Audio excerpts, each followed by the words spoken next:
आणि तसंच झालं. 2 दिवसानंतर दिनकर पाटील पळून गेले. एक राजकीय टोळी हे मुलं चोरण्यासाठी येते, पोरं चोरण्यासाठी येते. आता सावध राहा.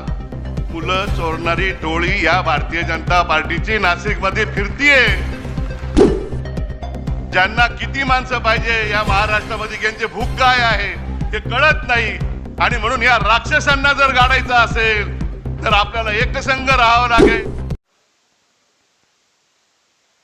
छत्रपती शिवाजी महाराज या भारतीय घटनेचे थोर शिल्पकार, महामानव डॉक्टर बाबासाहेब आंबेडकर,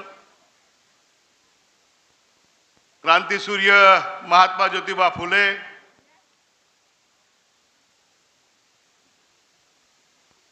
आदरणीय हिंदू हृदय सम्राट शिवसेना प्रमुख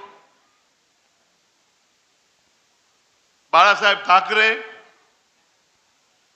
यांना वंदन करून आज ज्यांचं आपल्याला प्रामुख्यानं मार्गदर्शन होणार आहे ते या महाराष्ट्राचं आशास्थान, या देशाचं युवा नेतृत्व आदरणीय आदित्य साहेब ठाकरे, आदरणीय या जिल्ह्याचे लोकप्रिय खासदार राजाभाऊ वाजे, दत्तानाना गायकवाड, जिल्हा प्रमुख DG सूर्यवंशी, महाराष्ट्र नवनिर्माण सेनेचे सलीम मामू शेख, उपस्थित सर्व बंधू आणि भगिनींनो, नाशिक महानगरपालिकेची निवडणूक होतीये. तुम्ही रोज बघतायत कशा पद्धतीने राजकारणाचा चिखल झालाय. आणि मी 4 दिवसापूर्वी असंच युतीची बैठक असताना बोललो की अरे आपण ह्या जागा आम्हाला, ह्या जागा तुम्हाला करीत होतो. तिथं 8-10 लोक बसलेले होते आणि आम्ही ती मीटिंग घेतली महाराष्ट्र नवनिर्माण सेनेच्या कार्यालयात. त्यावेळेस मी असं बोललो की अरे आपण इथं भांडण्यापेक्षा इथं आज जे बसलेले आहे ना ते उद्या आपल्यात राहतील का. आणि तसंच झालं. 2 दिवसानंतर दिनकर पाटील पळून गेले आणि त्याच्या आदल्या दिवशी मी असं ऐकलं, आदरणीय संजयजी राऊतांची मुलाखत मी बघितली. त्यावेळेस त्यांनी असा महाराष्ट्राला संदेश दिला की अरे सावधान, संपूर्ण महाराष्ट्राच्या जनतेने, महिलांनी खबरदारी घेतली पाहिजे.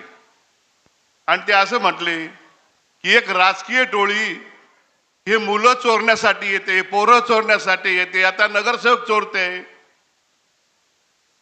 आणि तसंच काल परवा नाशिकमधलं चित्र होतं.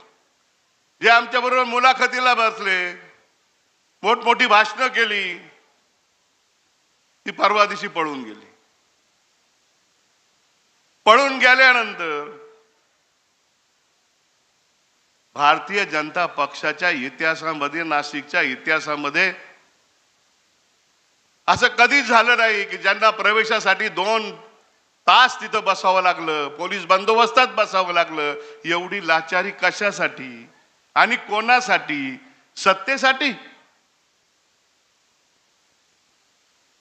जी सत्ता शिवसेना प्रमुखांनी 25-30 वर्षापूर्वी तुम्हाला आणि मला दिली, तरी लाचारी कशासाठी करताय?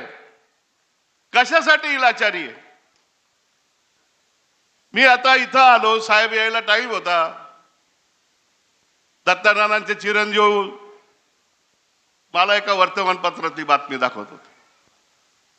आणि भाऊ हे बघा, देशदूत मधली बातमी बघा. म्हटलं काय झालं? अहो बडी माझंही नाव आलं आणि प्रथमेशचं बी नाव आलं.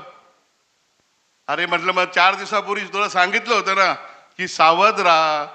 मुलं चोरणारी टोळी या भारतीय जनता पार्टीची नाशिकमध्ये फिरतीये. त्याच्यामध्ये एवढं काय वावग आहे? आणि हे चोर आहे हे आपलं बोट धरून मोठे झालेली. इथं अनेक मंडळी आहे की ज्यांनी आमच्या अनेक निवडणुका बघितल्या, आम्हाला घडवलं. आम्ही शिवसेना प्रमुखांच्या तालमीत तयार झालेली माणसं आहोत. आम्ही लाचारी शिवसेना प्रमुखांनी आम्हाला शिकवलेलं नाहीये.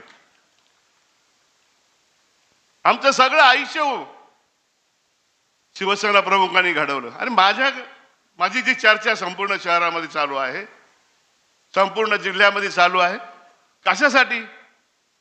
मला महापौर शिवसेना प्रमुखांनी केलं, मला सहकार क्षेत्र शिवसेना प्रमुखांनी दाखवलं,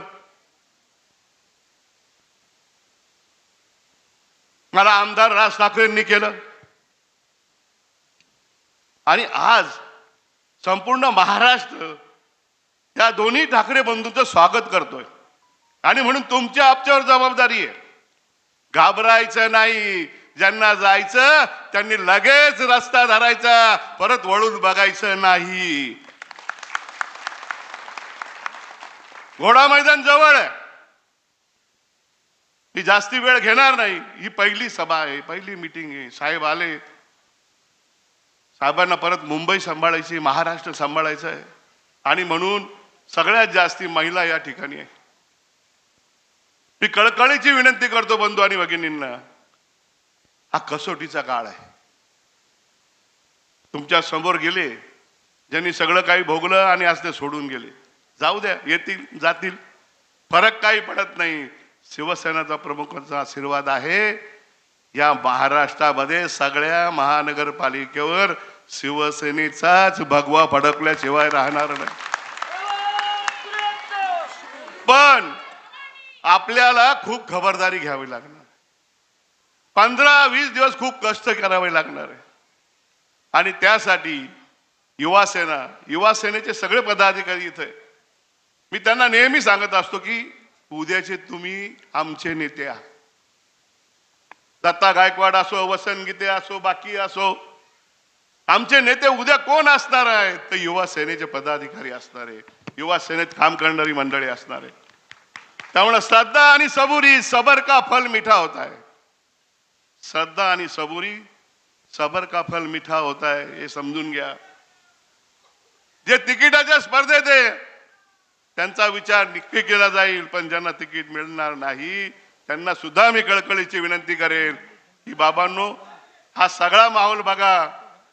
ज्यांना किती माणसं पाहिजे या महाराष्ट्रामध्ये, त्यांची भूक काय आहे ते कळत नाही. आणि म्हणून या राक्षसांना जर गाडायचं असेल तर आपल्याला एकसंघ राहावं लागेल.